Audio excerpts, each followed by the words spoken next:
How do you put together a great catch-all planner?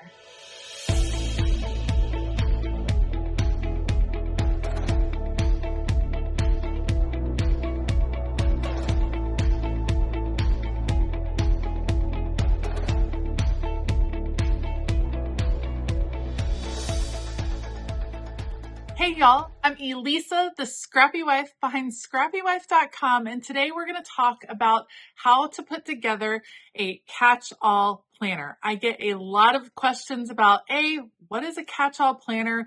What does it mean to Frankenplan? How do you even get started? And we're going to cover all those topics today. As always, I will link everything that I use in the description box below so you can find the supplies and things like that. So be sure to check that out. Otherwise, let's go. All right, before we get started assembling a beautiful catch-all planner, let's talk about a couple of definitions, things that I think you should know. First of all, what is a catch-all planner? What's the purpose of a catch-all planner? A catch-all planner for me means it's a planner that is catching all of my family's scheduling. Everything that needs to go into what it means to run our family, it kind of encompasses everything I need. For me, my catch-all planner has more to do with my personal and family life.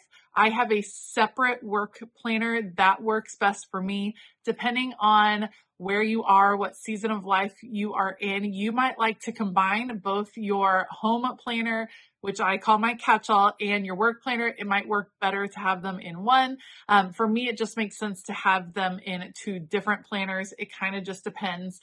You can decide what will work best for you. So my catch-all planner, you can almost call it my home planner. It's the planner that holds all of the information about our schedule, what's coming up, pre-planning, just looking into the future, things like that. That's why it's really important for my catch-all planner to be very organized and to be very functional because sometimes there's a lot going on. So if you're wanting to get organized and put together a catch-all planner, you may want to consider what is called a Frankenplanning system. What is a Frankenplanner? Well, if you think about it, traditional planners you buy in January, they last for a year. It's all in one, everything together that you need, and it makes it really easy to carry around one planner. However, those of us that have really dived into the world of creative planning and organizing have discovered that many times we want to use some different planners. Sometimes you're wanting to track some different things in your life. Maybe you do want to keep track of a schedule, but you also have some fitness goals that you're really wanting to focus on. Maybe budget is something that you're trying to get a hold of, and it makes sense to have that in with your planner because it's like a command center almost. And so you start to think there's some different elements that you would like to incorporate within your planner, and maybe you can't find all of that in one spiral bound planner that you are carrying around all the time. So we came up with the term Frankenplanning. The planner community started using it years ago, and it's combining different planners into one planner. So you may see in the planner community people saying, I use 9 planners or I use 12 planners. Oftentimes, it doesn't mean 12 different physical planners. It means they're taking bits and pieces from multiple planners and putting them all together in one system. The system that I have found that works best for the Frankenplanning style of planning is a disc-bound system. The Happy Planner is a disc-bound system. You'll see tool planners. Those are disc-bound systems. Levenger also has disc-bound systems. You can find planner inserts and planner accessories that work with the disc-bound system throughout a variety of companies. And what makes it easy is on the disc, you simply start to put things together. You can easily take them in and out. It just is a very functional system that can adapt to what you need. So that being said, let's talk about the elements of a catch-all planner.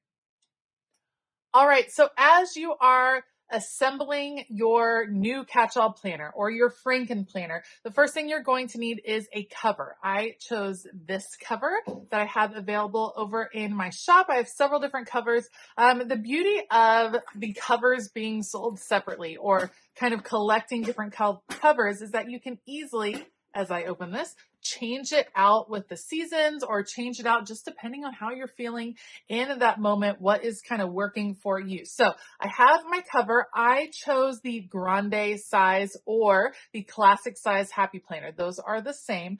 I think it's a really good size for on the go needs, but still gives me lots of room to write and to decorate. So that is the size I chose. The next thing you're going to need are discs. So these are happy planner discs. Many of us that have been planning for a while have gone through many different discs and many different planners and notebooks. And if you're like me, you have a nice little collection of discs just like this. You can purchase the discs separately through the Happy Planner, through Tool. There's different ones that I will link down below, but the disc just pops straight on. This is the disc system, and this is the mushroom shaped punch that allows the disc to pop in and to stay in place. So there's discs in different colors, in different sizes.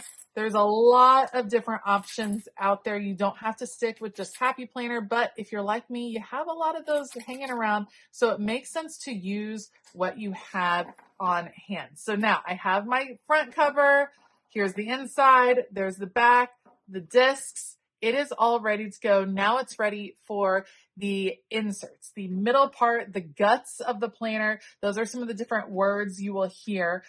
So let's start assembling. All right, so I'm going to get started right here with some dividers. These are white cardstock dividers that I like to use because I'm a creative person and I like to decorate them on my own. There's some different ways to find dividers, but really dividers help keep everything organized. Clear dividers are fantastic. These white cardstock ones, it's a good quality cardstock, already punched and tabbed, ready to go. And then you can decorate it however you want. And it's a lot of fun getting it set up for the beginning of the year. So I have dividers. This is a set of 6 that we're going to start out with. I might end up adding more. We'll kind of see. So elements of a catch-all planner. I want to start with this. This is a monthly planner insert. This is what I call my pre-planning or long-term planning. And what this allows me to do, these particular pages are 1 month on a page, just like this. The back is divided into a quad section for lists, to-dos, things like that.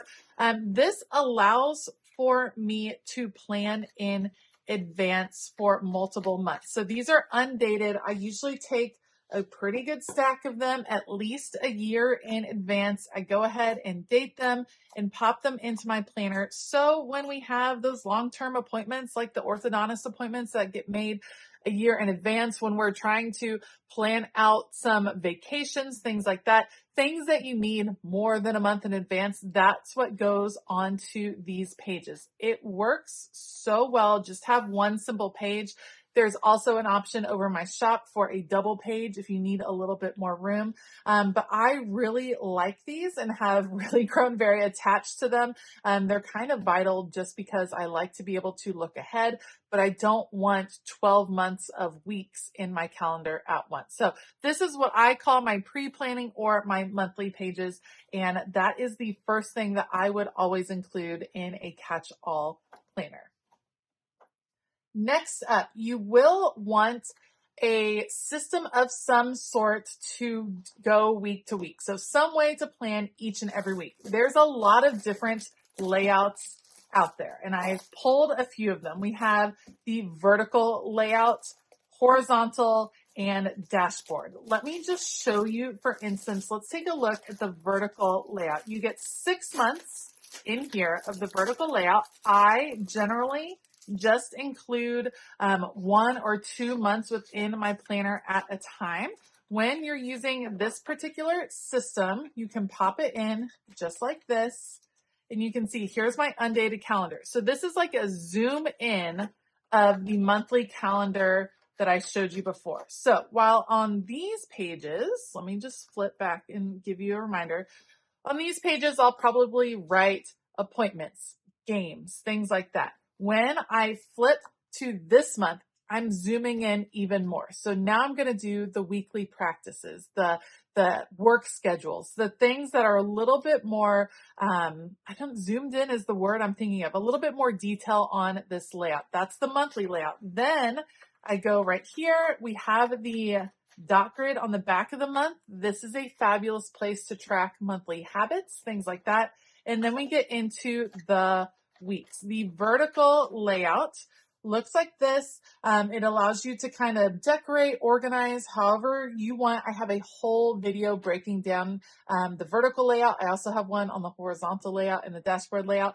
But basically, for a catch-all planner, you would pop in each of the weeks for the month, and you would include 1 to 2 months at a time. Some people go up to 3 months in their planner at a time. And this gives you room to, again, zoom in even more. So maybe while on this page, you're including practices and work schedules, things like that.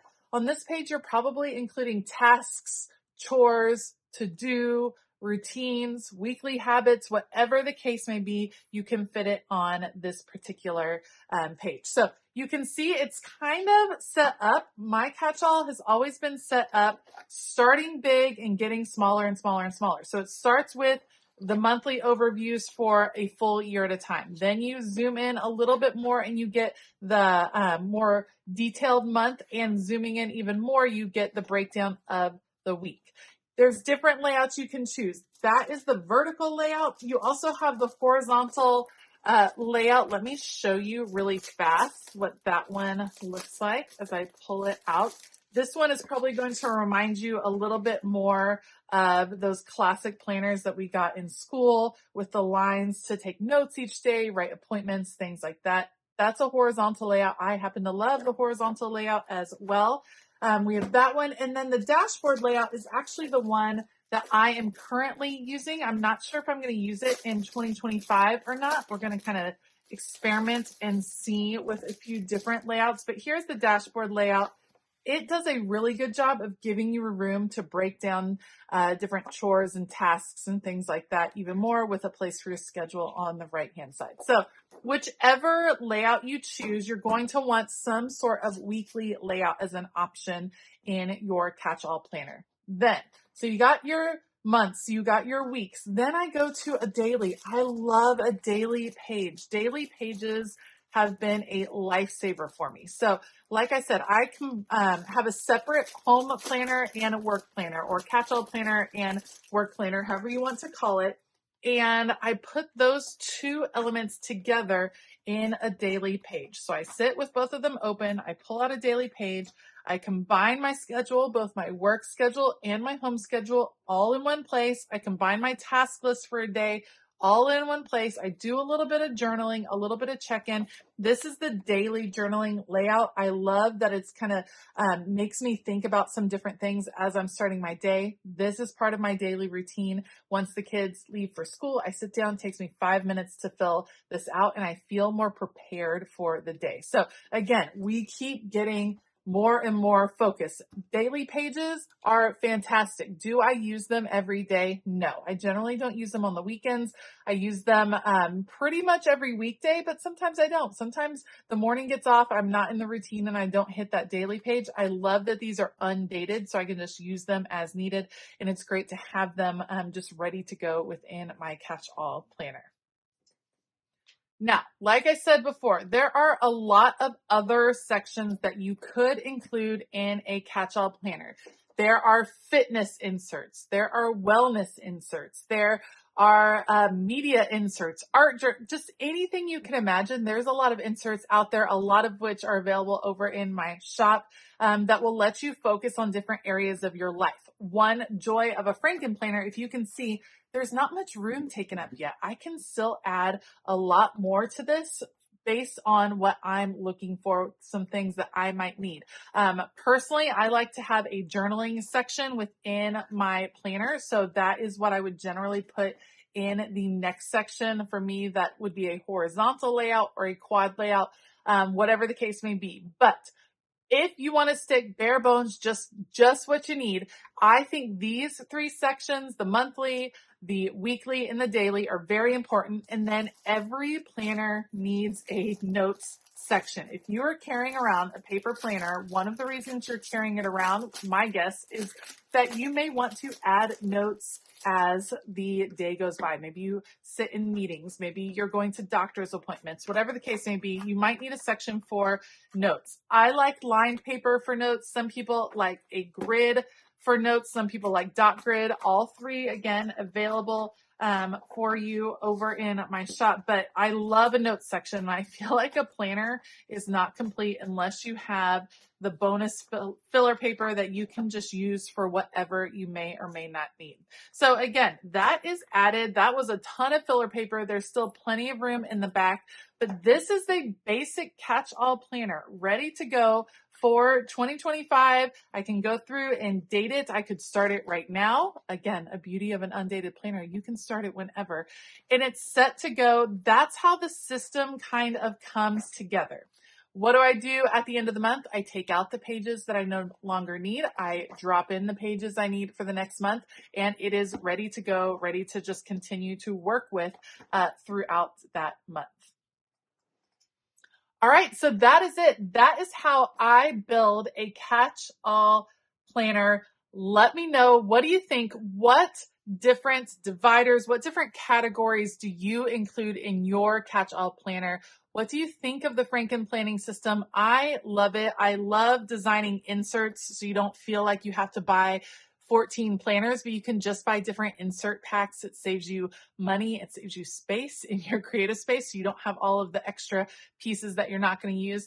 In the Frankenplanning system, putting together different elements has just worked wonders for my organization, and I have absolutely loved it. So I hope this video was helpful. I hope it was a good breakdown for you of how to build your catch-all planner, your home planner, your personal planner, whatever you want to call it, how you can start to build it for 2025. As always, I will link supplies down below. I'll link my website that has a ton of different planner inserts and covers and choices for you over there. I'll link some different disc options as well, so that you can put together a planner that is going to work perfectly for you. Thank you so much for joining me today. If you like this video, please give it a thumbs up. Consider hitting that subscribe button as well as the bell notification button. I want to give a huge shout out to all of my Patreon members. Thank you all so much for your support. It's a fabulous creative family over on Patreon, and we would love to have you join us. You can find out more at patreon.com/ScrappyWife. All right. I hope that you have a fabulous day. And as always, keep it creative.